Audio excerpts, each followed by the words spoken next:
Recording by Rhythm Studio Bhagalpur. Recording by Rhythm Studio Bhagalpur. DJ Kanchan Raj, Muzaffarpur.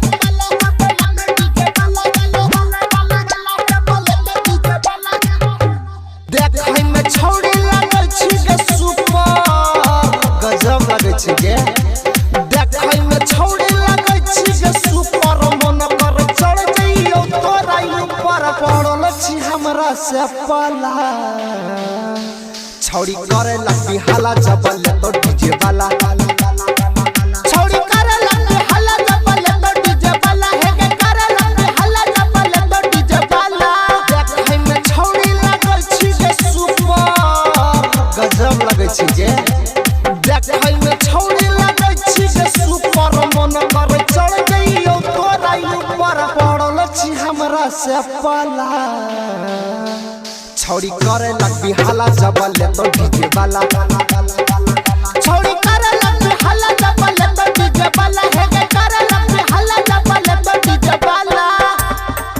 छौड़ी करे लगी हाला Recording by Rhythm Studio Bhagalpur. DJ Kanchan Raj, Muzaffarpur. हाँ हाँ तोरा पसंद के गाना बजैतौ मैथिली भोजपुरी गे डीजे वाला टीप देतौ अनहरिया में छौड़ी गे भुइया सुता के तोरा मजा गे उठैतौ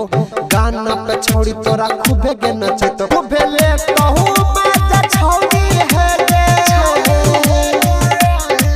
खूबे मजा ले तो छौड़ी है गे जहनी जैतो मोहल्ला हगई तनी सट ने गे भोलिया फूल छै छौड़ी करे लगी हाला जबल तो डीजे वाला छौड़ी करे लगी हाला जबल तो डीजे वाला हे गे करे लगी हाला जबल तो डीजे वाला छौड़ी करे लगी हाला Recording by